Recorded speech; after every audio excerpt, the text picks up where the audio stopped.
Basics 2.0-তে তোমাদের সকলকে জানাই স্বাগত। বিভিন্ন স্বাদের গল্প শুনতে এখনই সাবস্ক্রাইব করো আমাদের ইউটিউব চ্যানেলকে, আর পাশে থাকা বেল আইকনটি প্রেস করতে ভুলো না, যাতে যখনই আমরা নতুন কোনো গল্প নিয়ে আসবো তার নোটিফিকেশন সবার আগে তোমরা পাও। আজ তোমাদের জন্য শ্রী শরদিন্দু বন্দ্যোপাধ্যায়ের দেহান্তর।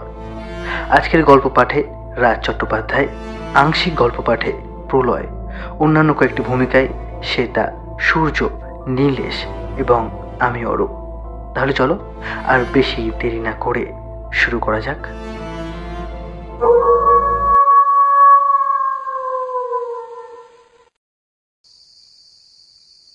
বড়দা বলল, যারা প্রেতজনিতে বিশ্বাস করে না তাদের জোর করে বিশ্বাস করাতে যাওয়া উচিত নয়। আমি কখনো সে চেষ্টা করি না, তবে একবার। গ্রীষ্মকাল এসে গেছে। মহাকবি কালিদাস বলেছেন, এই সময়ে সূর্য প্রচণ্ড হয় আর চাঁদও হয় আকর্ষণীয়। সূর্যের প্রচণ্ডতা পরীক্ষা করার দরকার নেই, কিন্তু চাঁদের আকর্ষণীয়তা যাচাই করার জন্য আমরা ক্লাবের কয়েকজন সদস্য সন্ধ্যার পর ক্লাবের বিস্তৃত মাঠে শতরঞ্জি পেতে বসেছিলাম। পূর্ব আকাশে মোটা গোল চাঁদ গাছপালা পেরিয়ে ওপরে উঠেছে। তার আলোয় একে অপরের মুখ দেখতেও কোনো অসুবিধা হচ্ছিল না। বেশিরভাগ সদস্যই গায়ের জামা খুলে ফেলেছিলেন। ক্লাবের ভৃত্যকে ভাঙের শরবত বানাতে বলা হয়েছিল। চাঁদ যতই মনমুগ্ধকর হোক না কেন, সঙ্গে বরফ ঠান্ডা শরবত পেটে গেলে শরীর আরো বেশি আরাম পায়। আমরা তৃষ্ণার্ত হয়ে শরবতের অপেক্ষা করছিলাম। এই রকম পরিবেশে বড়দা যখন বলল, যারা প্রেতজনিতে বিশ্বাস করে না ইত্যাদি, তখন আমরা একটু আঁতকে উঠলাম। সূচের মতো তীক্ষ্ণাগ্র এই ভূমিকার পরে গল্পের আকারে কিছু একটা আসবেই, সেই ব্যাপারে আর কোনো সন্দেহ রইল না। ভূতের গল্প শোনার জন্য গ্রীষ্মের চাঁদনি রাত তেমন সুবিধাজনক নয়। শীতের সন্ধ্যা কিংবা বর্ষার রাত বেশি মানায়, কিন্তু বড়দা যখন মুখ খুলেছে তখন আর রেহাই নেই। ঠিক তখনই সৌভাগ্যক্রমে শরবত চলে এলো। আমরা সবাই আনন্দের সঙ্গে একটি করে ঠান্ডা গ্লাস হাতে তুলে নিলাম। পৃথ্বী গ্লাসের কানায় সামান্য চুমুক দিয়ে বলল, যদি দুনিয়াটা কোনো জাদু বলে এই শরবতের মতো ঠান্ডা হয়ে যেত। দুনিয়া বলতে কি বোঝো? এই ভারতবর্ষেই এমন জায়গা আছে যেখানে এখন বরফ পড়ছিল। গত বছর এই সময় আমি পাহাড়ে বেড়াতে গিয়েছিলাম, সেখানে দিব্যি শীত। আমি জিজ্ঞেস করলাম, পাহাড়ে? কোন পাহাড়ে? ধরো মুসৌরি বা নৈনিতাল, নাম বলবো না, তবে খুব বিলাসী হাওয়া বদলানোর জায়গা নয়। আমার বড় কুটুম্ব সেখানে বদলি হয়েছিলেন, তার নিমন্ত্রণে মাসখানে গিয়েছিলাম। সেখানে একটা ঘটনা ঘটেছিল। অমূল্য সন্দেহের সুরে বলল, তা ঘটনা না হয় ঘটেছিল, কিন্তু পাহাড়ের নাম বলতে লজ্জা কিসের তা তো বুঝতে পারছি না। লজ্জা নেই, আসল ব্যাপার হলো যাদের নিয়ে গল্পটা বলতে যাচ্ছি তারা সবাই এখনো বেঁচে আছেন, তাই একটু ঢাকাঢাকি করে বলতে হচ্ছে। মাঝে মাঝে এমন সব অদ্ভুত ঘটনা ঘটে যায়। হ্যাঁ, যাই হোক, গল্পটা বলি, শোনো।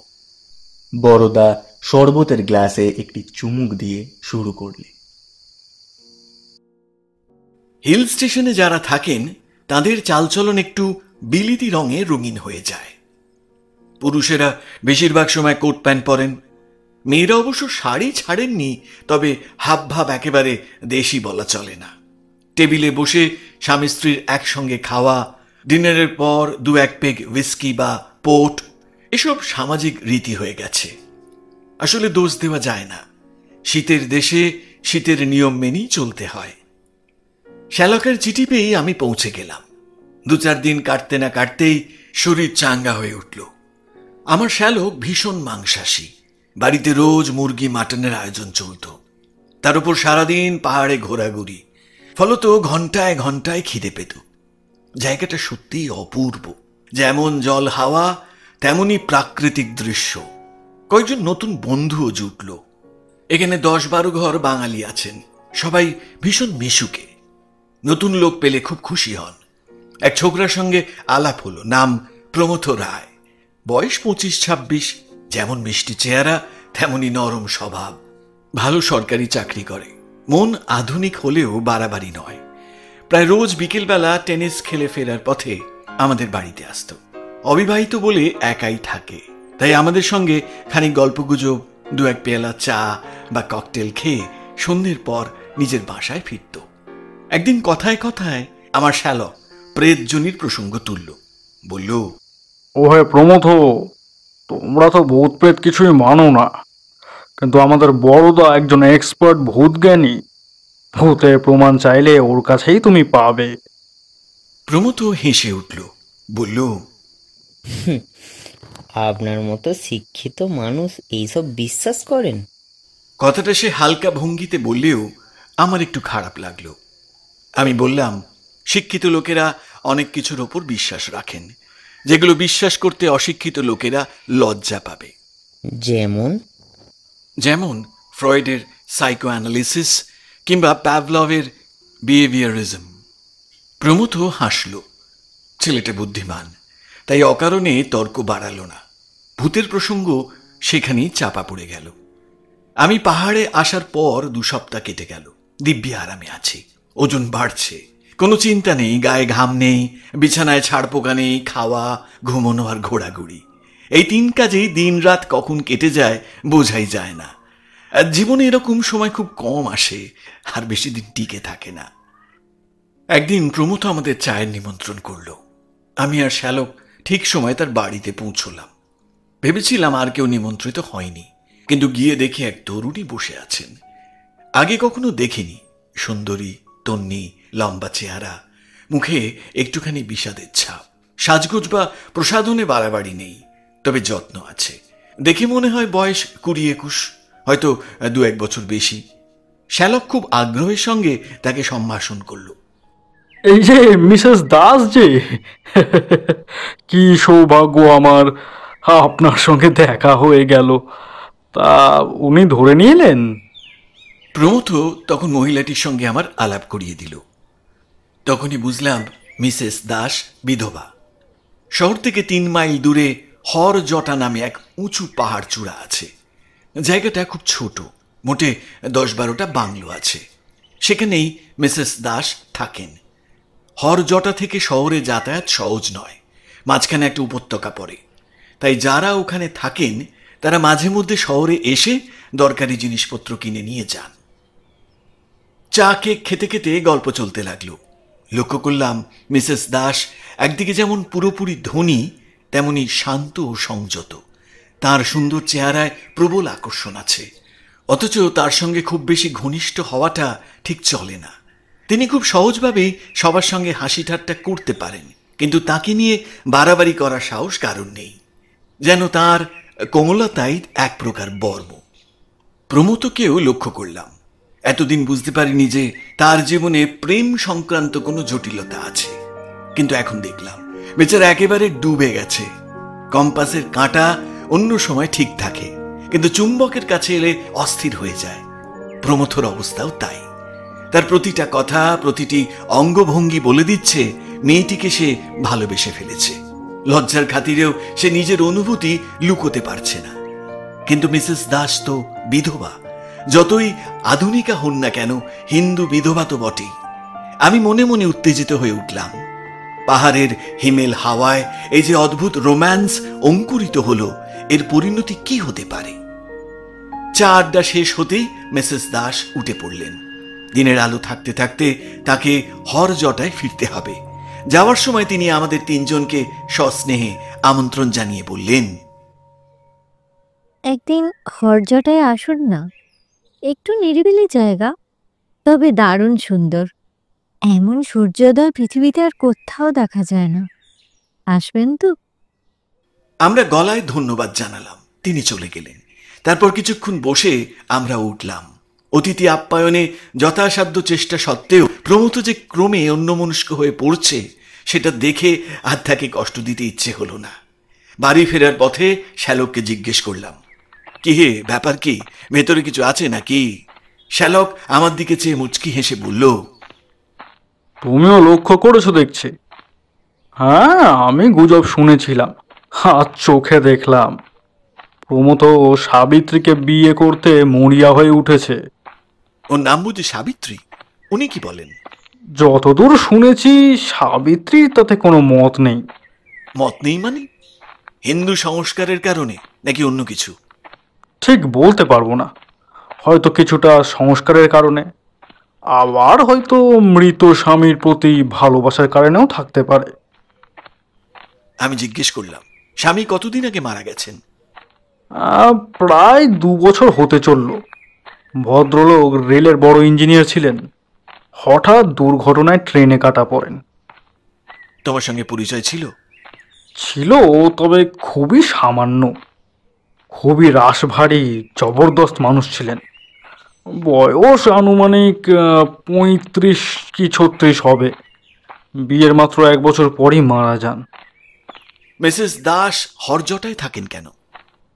বাড়িটা মিস্টার দাসের ছিল, সাবিত্রী উত্তরাধিকার সূত্রে পেয়েছে। আর দাস যেহেতু ডিউটির সময় মারা গিয়েছিলেন, রেলওয়ে থেকে বিধবা হিসেবে একটা মাসও ভাড়া পান, তাই দিয়েই চলে আর কি। সাবিত্রী কেমন মেয়ে তোমার মনে হয়? খুব ভালো, এমন মেয়ে দেখা যায় না। এই বয়সে একা থাকে, কিন্তু কেউ কখনো ওর নামে একটাও কথা বলতে পারেনি। বিধবা বিয়ের ব্যাপারে তোমার মত কি? এইরকম ক্ষেত্রে হওয়াই ভালো। সারা জীবন অতীতের দিকে তাকিয়ে কাটানোর কোনো মানেই হয় না। না হোক ছেলে মেয়ে থাকলেও কোনো একটা কথা ছিল, কিন্তু সাবিত্রী বোধ হয় বিয়ে করবেন না। এই ঘটনার পর আরো 10-12 দিন কেটে গেল। প্রমথ আর এলো না। আমরা ওর মনের কথা আন্দাজ করেছি বলেই হয়তো সে আমাদের এড়িয়ে যাচ্ছে। আমারও স্বর্গ থেকে বিদায় নেবার সময় হলো। আমি যখন সব গুছিয়ে নিচ্ছি, তখন একদিন প্রমথ এলো। একটু লজ্জা লজ্জা ভাব। 2-4টে কথা বলার পর বলল, মিসেস দাস আমাদের 3 জনকে হরজটায় চিঠি লিখে নিমন্ত্রণ করেছেন সূর্যোদয় দেখার জন্য। যাবেন? আমার কোনো আপত্তি ছিল না, কিন্তু শ্যালক আপত্তি তুলল। আরে বাবা, সূর্যোদয় দেখতে হলে আগে রাতে গিয়ে হরজাটাই থাকতে হবে, না হয় রাত 2টোয় এখান থেকে বেরোতে হবে। সেটা কি সম্ভব? প্রমথ পকেট থেকে চিঠি বের করে বলল, চিঠিটা পড়ে দেখুন, বোধহয় অসুবিধা হবে না। চিঠিতে লেখা ছিল, প্রীতি ও নমস্কার সহ নিবেদন। প্রমথ বাবু, দেখছি আমার সেদিনের নিমন্ত্রণ আপনারা কথার কথা ভেবেছেন, কিন্তু আমি সত্যিই আপনাদের 3 জনকে নিমন্ত্রণ করেছিলাম। আসবেন না? রাতে আমার বাড়িতে থাকবেন, সকালে সূর্যোদয় দেখবেন। কোনো কষ্ট হবে না। আমার বাড়িতে 3 জন অতিথি থাকার মতো জায়গা আছে। কবে আসবেন জানালে ভালো হয়, না হয় না জানিয়েই চলে এলে আরও খুশি হব। আশা করি ভালো আছেন। নিবেদিকা, সাবিত্রী দাস। এবার শ্যালকের আর আপত্তি রইল না। প্রমথ উৎসাহিত হয়ে বলল, আজ শনিবার, চলুন না আজই যাওয়া যাক। 5টার সময় বেরোলে সন্ধ্যার আগেই পৌঁছে যাব। তাই ঠিক করে বেরিয়ে পড়লাম। হরজটা শিখরটা উপত্যকা থেকেই দেখা যায়।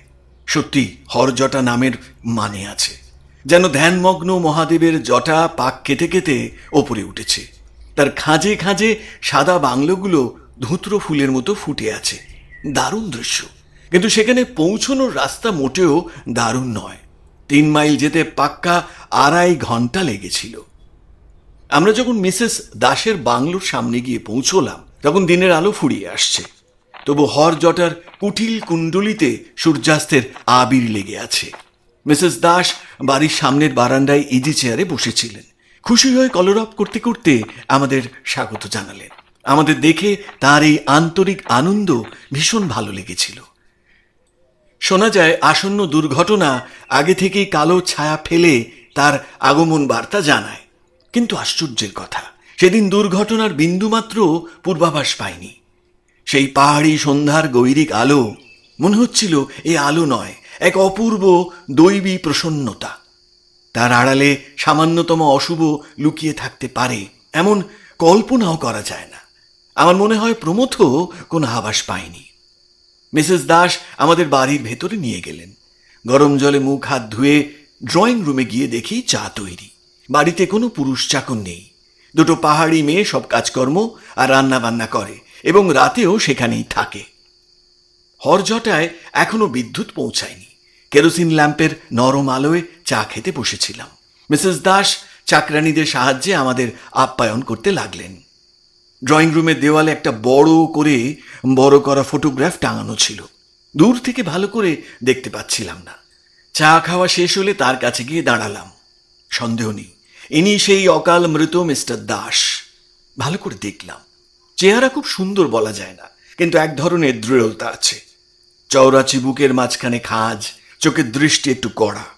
ফটো তোলার সময় ঠোঁটের কোণে যে হাসি আনার রেওয়াজ আছে সেটি অবশ্য রয়েছে, কিন্তু সেই হাসি দিয়েও তার চরিত্রের দৃঢ় বলিষ্ঠতা ঢাকা পড়েনি। মনে মনে এই মুখটার সঙ্গে প্রমথর নরম মিষ্টি মুখে তুলনা করছি। এমন সময় পাশে মৃদু কণ্ঠে আওয়াজ হলো, আমার স্বামী। দেখলাম মিসেস দাস আমার পাশে এসে দাঁড়িয়েছেন। তারপর প্রমথও এসে দাঁড়ালো। মিসেস দাস কিছুক্ষণ ফটোর দিকে তাকিয়ে থেকে হঠাৎ প্রমথর দিকে তাকালেন। তার মুখখানি শান্ত। মুখ দেখে মনের কথা বোঝা যায় না, তবু মনে হলো তিনিও আমার মতোই ফটোর সঙ্গে প্রমথর মুখের তুলনা করলেন। আমরা আবার ফিরে এসে বসলাম। মেয়েদের মন বোঝা সহজ নয়, বিশেষ করে মিসেস দাসের মতো মহিলার মন। কবি বলেছেন, রমণীর মন সহস্র বর্ষের সখ্য সাধনার ধন। আমি ভাবতে লাগলাম, ইনি প্রমথকে বিয়ে করতে রাজি নন, এ কথাটা নিশ্চয়ই সত্যি, কিন্তু প্রমথ সম্বন্ধে তার মনে কোনো দুর্বলতা নেই। আজ তিনি আমার মতো এক অচেনা মানুষকে নিমন্ত্রণ করে এনেছেন। এটি কি শুধুই ভদ্রতার জন্য, নাকি এর অন্তরালে একজন বিশেষ মানুষকে কাছে পাওয়ার ইচ্ছাই লুকিয়েছিল? প্রমথর অবস্থা বলার দরকার নেই। সেদিন যেমন দেখেছিলাম আজও ঠিক তাই। চুম্বকের টানে দিক নির্দেশক সূচির মতো অন্য কোনো দিকে তার খেয়াল নেই। ক্রমে রাত হলো। উত্তর দিক থেকে খুব ঠান্ডা হাওয়া উঠে মাথার ওপর দিয়ে সাঁই সাঁই করে বইতে লাগলো। রান্নাবান্না হতে একটু দেরি হলো। আমরা রাতের খাওয়া শেষ করে যখন উঠলাম তখন প্রায় 11টা বাজে। মিসেস দাস বললেন, আপনারা শুয়ে পড়ুন। সকাল 3:30-এর আগে কিন্তু উঠতেই হবে, নইলে সূর্যোদয়ের আসল সৌন্দর্য দেখতে পাবেন না। ভাবনায় পড়লাম, এখন শুলে 3:30 ঘুম ভাঙবে তো? যদি না ভাঙে তাহলে আজকের পুরো ভ্রমণটাই মাটি। জিজ্ঞেস করলাম, অ্যালার্ম ঘড়ি আছে কি? মিসেস দাস বললেন, না, কিন্তু তার চিন্তা করবেন না, আমি ঠিক সময় আপনাদের তুলে দেব। কিন্তু আপনার যে ঘুম ভাঙবে তার নিশ্চয়তা কি? মিসেস দাস হেসে উত্তর দিলেন, হ্যাঁ, আমি ঘুমোবো না, এই কয়েক ঘন্টা বই পড়েই কাটিয়ে দেব। আমার অভ্যেস আছে। অবাক হয়ে চেয়ে রইলাম। আমরা সবাই ঘুমোবো আর ভদ্রমহিলা সারা রাত জেগে থাকবেন? হঠাৎ প্রমথ এগিয়ে গিয়ে বলল, তাহলে আমিও জেগে থাকি, আপনারা শুয়ে পড়ুন। আমার মন কিন্তু এই প্রস্তাবে রাজি হলো না। আমরা দুজন বয়স্ক মানুষ ঘুমোবো আর এই তরুণ তরুণী সারা রাত একসঙ্গে থাকবে, তা কি হয়? শ্যালক সমস্যার সমাধান করে দিল। তাহলে আমরা সবাই জেগে থাকি না কেন? আমার তো আবার এমনিতে নতুন জায়গায় এলে তেমন একটা ঘুম ধরে না, তা রাতভর আমাকে এমনিতেই জেগে কাটাতে হবে। আমি বললাম, আমারও তাই। মিসেস দাস আপত্তি করলেন, কিন্তু আমরা শুনলাম না। ড্রয়িং রুমে বেশ জমিয়ে বসা গেল। 4 ঘন্টা দেখতে দেখতে কেটে যাবে। শ্যালক প্রস্তাব দিল তাস খেলা যাক, কিন্তু বাড়িতে তাস না থাকায় তার হলো না। প্রথমে খুব উৎসাহের সঙ্গে গল্প শুরু হলো, ধীরে ধীরে ঝিমিয়ে এলো। মিসেস দাস হেলান দেওয়া চেয়ারে শুয়ে আছেন। শ্যালক সোফায় লম্বা হয়ে সিগার টানছে। আমিও গদি মোড়া চেয়ারে গুটিসুটি মেরে বসে আরামে আছি। শুধু প্রমথ অস্থিরভাবে ঘর জুড়ে ঘুরে বেড়াচ্ছে। এটা ওটা নড়ছে, আলোটা কখনো কমে যাচ্ছে, কখনো বাড়ছে। মিসেস দাসের শান্ত চোখ ওদিকেই নিবদ্ধ। ঘড়িতে 12টা বাজল। শ্যালক উঠে বসলেন। সিগারের দগ্ধ মাথাটা অ্যাশট্রেতে রেখে বললেন, আচ্ছা মিসেস দাস, আপনি এই বাড়িতে একা থাকেন, আপনার ভয় লাগে না? মিসেস দাস ভুরু তুলে তাকালেন। ভয়? কিসের ভয়? সাঁই সাঁই করে ঠান্ডা বাতাস বয়ে যাচ্ছে। আমি একটা হাই চেপে বললাম, ধরুন ভূতের ভয়। প্রমথ তখন মিস্টার দাসের ফটোতে বিরক্ত মুখে তাকিয়েছিল। আমার কথা শুনে হঠাৎ ঘুরে তাকালো, তারপর আমাদের মাঝখানে এসে দাঁড়ালো, বিদ্রূপের সুরে বলল, ভূতের ভয়? সে আবার কি? ভূত বললে কিছু আছে নাকি? বরদাবাবুর সব কুসংস্কার। আমি মিসেস দাসকে জিজ্ঞেস করলাম, আপনারও কি তাই মনে হয়? তিনি একটু চুপ করে থেকে বললেন, পরজন্মে আমি বিশ্বাস করি, কিন্তু ভূত কি জানি। ভূত নেই। ভূত শব্দের যে অর্থই ধর না কেন, ভূত থাকতে পারে না। আছে শুধু বর্তমান আর ভবিষ্যৎ। এর বেশি কি দরকার? আমি তাকালাম, তার মুখ লাল হয়ে গেছে। প্রমথ খুব শান্ত মানুষ, তাকে এত উত্তেজিত আগে দেখিনি। মনে হচ্ছিল সাবিত্রীকে কিছু বলতে চাইছে, কিন্তু আমাদের সামনে মুখ খুলতে পারছে না। শ্যালকও বুঝলেন, তিনি বললেন, বর্তমান আর ভবিষ্যৎ যদি থাকে তবে ভূতও থাকবে, কারণ আমাদের প্রত্যেকেরই অতীত জীবন আছে, সেইটাই হলো ভূত।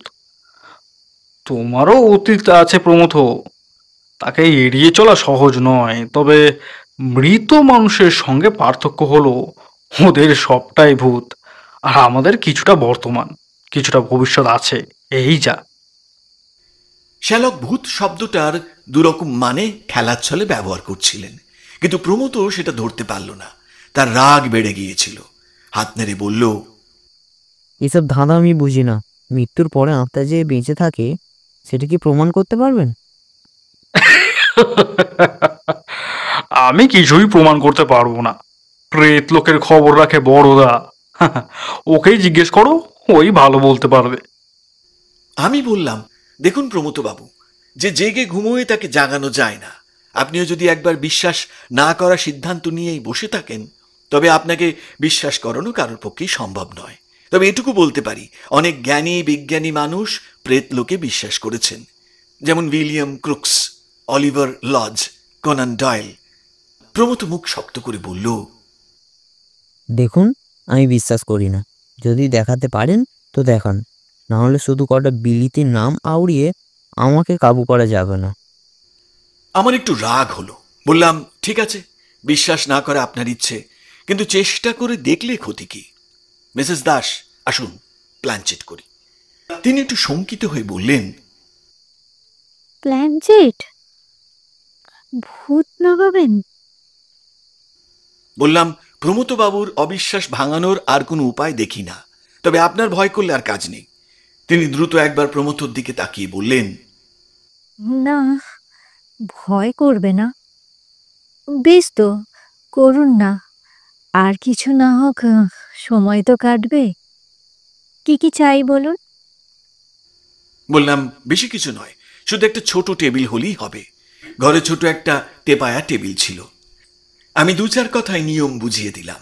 তারপর আলোটা কমিয়ে দিয়ে আমরা চারজনে টেবিল ঘিরে বসলাম। শ্যালক প্রশ্ন করলেন, কাকে ডাকা হবে? আমি বললাম, যাকে ইচ্ছে ডাকা যেতে পারে, তবে এমন কাউকে ডাকতে হবে যাকে আমরা সবাই চিনি, অন্তত যার চেহারা আমাদের সবার পরিচিত। আমাদের বসার জায়গার কাছেই দেওয়ালে ঝোলানো ছিল মিস্টার দাসের ছবি। প্রমথ বসেছিল ছবির দিকে পিঠ দিয়ে, আর মিসেস দাস বসেছিলেন ছবির দিকে মুখ করে। মিসেস দাস ছবির দিকে তাকালেন, সঙ্গে সঙ্গে আমরাও তাকালাম। মৃদু আলোয় ছবিটা পুরো বোঝা যাচ্ছে না, শুধু মুখটা স্পষ্ট দেখা যাচ্ছে। মিসেস দাস ছবির দিক থেকে চোখ ফিরিয়ে আমার দিকে তাকালেন। তার সেই প্রশ্নবোধক দৃষ্টির জবাবে আমি বললাম, হ্যাঁ, ওনাকেই ডাকা যাক। আমি যদিও ওনাকে কখনো দেখিনি, তবু ছবিতেই হবে। সবাই চোখ বন্ধ করে মনে মনে ওনার কথা ভাবুন। আমরা সবাই আঙুলে আঙুল ঠেকিয়ে টেবিলের ওপর হাত রাখলাম। তারপর চোখ বন্ধ করে মিস্টার দাসের ধ্যান শুরু করলাম। প্ল্যানচেটের টেবিলে যখন আত্মার আবির্ভাব হয়, তখন টেবিলটা নড়তে শুরু করে। মনে হয় টেবিলের মরা কাঠে প্রাণ এসেছে, তার ভেতর দিয়ে এক অদৃশ্য স্পন্দন বইছে। আমরা প্রায় 10 মিনিট বসে রইলাম, কিন্তু টেবিল নড়ল না, কোনো প্রাণের সাড়া মিলল না। তখন চোখ খুলে সবার দিকে তাকালাম। প্রথমেই প্রমথকে দেখে বুঝলাম আত্মার আবির্ভাব হয়েছে, টেবিলের ওপর নয়, মানুষের মধ্যে। মাঝে মাঝে এমন হয় তার মাথা বুকের ওপর ঝুলে পড়েছে, ঠোঁট নড়ছে, আর মুখের চেহারা বদলে গেছে। আমি প্রশ্ন করলাম আত্মার উদ্দেশ্যে, কেউ এসেছেন কি? প্রমথ আস্তে আস্তে মাথা তুলল, তারপর লালচে রাঙা চোখ খুলে এক দৃষ্টে তাকালো মিসেস দাসের দিকে। আমি হাত বাড়িয়ে আলোটা উজ্জ্বল করে দিলাম। তখন প্রমথর মুখ ভালো করে দেখা গেল। দেখে আমার বুক কেঁপে উঠল। তার মুখে ভীষণ হিংস্রতা, চোখ দুটো ক্রোধে জ্বলছে। ওটা প্রমথর দৃষ্টি নয়, মনে হচ্ছিল ওর চোখ দিয়ে অন্য কেউ তাকিয়ে আছে। মিসেস দাস যেন সম্মোহিতের মতো তার দিকে তাকিয়েছিলেন। হঠাৎ প্রমথ কর্কশ গলায় বলে উঠল,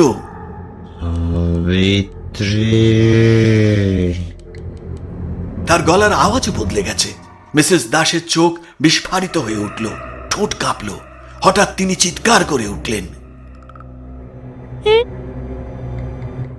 তুমি তুমি এই বলে তিনি অজ্ঞান হয়ে পড়ে গেলেন। তারপর যা ঘটল তা ভাষায় বলা কঠিন। প্রমথ লাফিয়ে উঠে দাঁড়ালো, তার মুখ দিয়ে ফেনা বেরোচ্ছে। আমি তাকে সামলাতে গেলাম, কিন্তু পারলাম না। তার শরীরে যেন অসুরের শক্তি। আমাকে ঝটকায় সরিয়ে দিয়ে সে সাবিত্রীকে দুহাতে জড়িয়ে ধরল। অজ্ঞান দেহটা দুহাতে ঝাঁকাতে ঝাঁকাতে গজরাতে লাগলো। তুমি আবার বিয়ে করবে?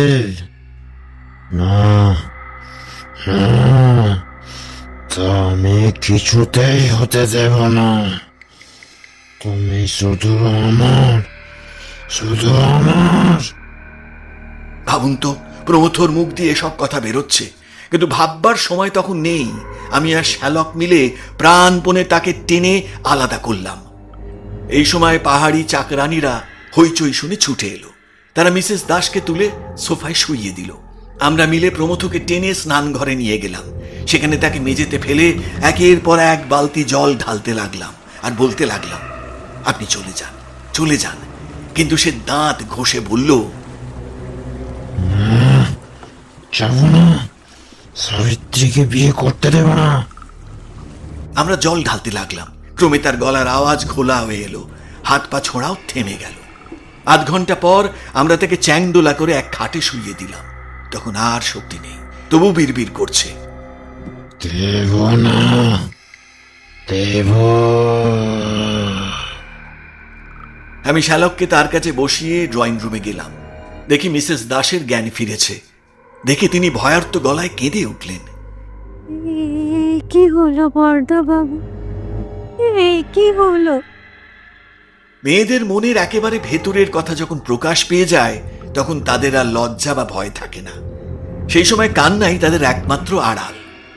আমি মিসেস দাসের পাশে বসে যতটা পারি তাকে শান্ত করার চেষ্টা করলাম। তারপর চাকরানীদের বললাম, এক পেয়ালা কড়া চা তাড়াতাড়ি বানিয়ে আনো। সেদিন সূর্যটা একেবারেই মাথার ওপর উঠে গেল। দুই ঘরে দুজন অসুস্থের দেখাশোনা করতে করতে সকাল 7টা বেজে গেল। যা হোক, মিসেস দাস সামলে উঠলেন, কিন্তু প্রমথ বিছানায় শুয়ে ঘুমিয়ে পড়ল। কিছুতেই তার ঘুম ভাঙছে না। জোর করে ভাঙাতে সাহসও পেলাম না, আবার যদি অদ্ভুত কোনো কাণ্ড শুরু করে বসে। এদিকে সময় গড়িয়ে যাচ্ছে, আমাদের আজই ফিরে যাওয়া দরকার, না হলে অনেক ঝামেলা হবে। দুপুর 1টা পর্যন্ত যখন প্রমথর ঘুম ভাঙল না, তখন আমরা বেশ চিন্তায় পড়লাম। ভাগ্যক্রমে একজন বৃদ্ধ ডাক্তার হরজটাতেই থাকেন, তাকে ডেকে আনা হলো। তিনি পরীক্ষা করে বললেন, বুকে একটু ঠান্ডা লেগেছে, তবে বিশেষ কিছু নয়। তবে আজ বিছানা থেকে ওঠা একেবারেই চলবে না। আমরা কাতর দৃষ্টিতে মিসেস দাসের দিকে তাকালাম। তিনি তখন পুরোপুরি স্বাভাবিক হয়ে গেছেন। বললেন, প্রমথবাবু আজ এখানেই থাকুন, আপনাদের যদি ফিরতেই হয়। আমার শ্যালক খুব অপ্রস্তুত হয়ে বলল, দেখুন, আমাদের যাওয়াটা খুবই দরকার, কিন্তু আমরা না থাকলে আপনার যদি অস্বস্তি হয় তাহলে। মিসেস দাস শান্ত গলায় বললেন, ও নিয়ে চিন্তা করবেন না। বৃদ্ধ ডাক্তার এতক্ষণ চুপ করে শুনছিলেন। এবার তিনি বললেন, চিন্তার কি আছে, আমি তো কাছেই আছি। আমি রাত্রে এসে সাবিত্রীমার বাড়িতে থাকতে পারি, দরকার হলে আমার স্ত্রীও এসে থাকবে। আপনারা নির্ভয়ে ফিরে যান। ডাক্তারবাবু ছিলেন মরমী মানুষ, অকারণে কোনো প্রশ্ন করতেন না। আমরা কিছুটা আশ্বস্ত হয়ে বেরিয়ে পড়লাম। প্রমথকে নিয়ে আর দুশ্চিন্তার কারণ নেই। ঘুম ভাঙলেই সে স্বাভাবিক হয়ে উঠবে। বার হওয়ার সময় মিসেস দাস আমাদের একটু আলাদা ডেকে বললেন, কাল রাতের ঘটনা নিয়ে কোনো আলোচনা না হলেই ভালো হয়। আমরা তাকে আশ্বাস দিলাম, আপনি নিশ্চিন্ত থাকুন। তারপর হরজরা থেকে নেমে এলাম। পরদিন সন্ধ্যায় খবর পেলাম প্রমথ ফিরে এসেছে, কিন্তু সে আমাদের সঙ্গে দেখা করতে এলো না। এদিকে আমারও সময়ও আসছিল, 2-1 দিনের মধ্যে ফিরতে হবে। ভাবলাম যাই, আমি প্রমথর সঙ্গে দেখা করে আসি। এত ঘটনার পর হয়তো সে আসতে লজ্জা পাচ্ছে। পরদিন সকালে বেরিয়ে ফেরার পথে তার বাসায় গেলাম। সদর দরজা বন্ধ ছিল। কড়া নাড়তেই প্রমথ এসে দরজা খুলল। তার মুখে কি যেন এক সূক্ষ্ম পরিবর্তন দেখা গেল। সে রাগান্বিত চোখে কিছুক্ষণ আমার দিকে তাকিয়ে রইল, তারপর দড়াম করে দরজাটা আমার মুখের সামনে বন্ধ করে দিল। প্রমথর সঙ্গে এটাই আমার শেষ দেখা। পরদিনই পাহাড় থেকে নেমে এলাম। এই পর্যন্ত বলে বড়দা থামল। ইতিমধ্যে চাঁদ অনেকটা উপরে উঠেছে। ভাঙের নেশার জন্যই হোক বা বড়দার গল্পের জন্যই হোক, বাতাস বেশ ঠান্ডা লাগছিল। পৃথ্বী জিজ্ঞেস করল, তোমার গল্প এখানেই শেষ না আর কিছু আছে? বড়দা সিগারেট ধরিয়ে বলল, আরো একটু আছে। মাসখানেক পরে শ্যালকের কাছ থেকে একটা চিঠি পেলাম। তিনি এক আশ্চর্য খবর দিলেন, সাবিত্রীর সঙ্গে প্রমথর সিভিল ম্যারেজ হয়ে গেছে। আমি ভেবেছিলাম যা ঘটেছে তারপর তাদের বিয়ে একেবারেই অসম্ভব। প্রমথ যে শেষ দিকে আমার সঙ্গে এমন রূঢ় ব্যবহার করেছিল, সেটাও আমি তার ব্যর্থতার প্রতিক্রিয়া ভেবেছিলাম। আমি করেছিলাম, কিন্তু বুঝলাম আমার হিসেব একেবারেই ভুল। শ্যালক আরেকটা খবর দিয়েছে, সেটি আরো অদ্ভুত। এই অল্প সময়ের মধ্যে প্রমথ চেহারা নাকি অনেকটাই বদলে গেছে। সবাই বলছে ধীরে ধীরে তার চেহারা মৃত মিস্টার দাসের মতো হয়ে যাচ্ছে।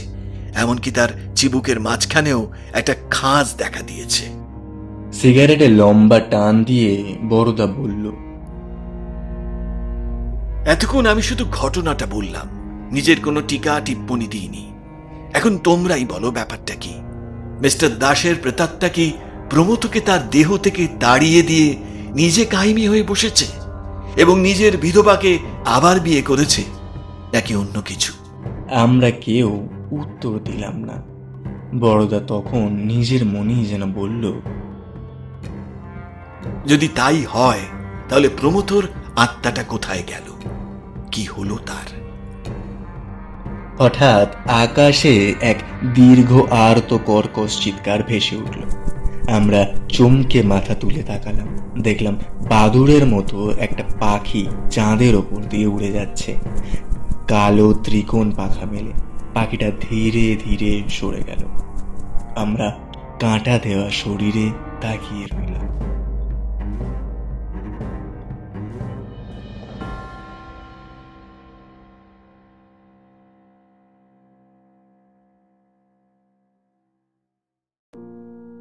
শুনছিলে দেহান্তর, রচনা শ্রী শরদিন্দু বন্দ্যোপাধ্যায়। গল্পটি তোমাদের ভালো লাগলে লাইক করো, গল্পের মতামত আমাদের জানাতে ভুলো না কমেন্ট বক্সে, এবং অতি অবশ্যই চ্যানেলটিকে সাবস্ক্রাইব করে বেল আইকনটি প্রেস করতে ভুলো না যদি তোমাদের গল্পটি ভালো লাগে। তাহলে যখনই আমরা নতুন গল্প নিয়ে আসবো তার নোটিফিকেশান তোমাদের মিস হবে না। তাহলে চলো এখনকার মতো বিদায়। ফিরবো খুব শিগগির নতুন কোনো গল্প নিয়ে। ততক্ষণের জন্য শুনতে থাকো, সঙ্গে রাখো BSX 2.0 কে। বিদায়।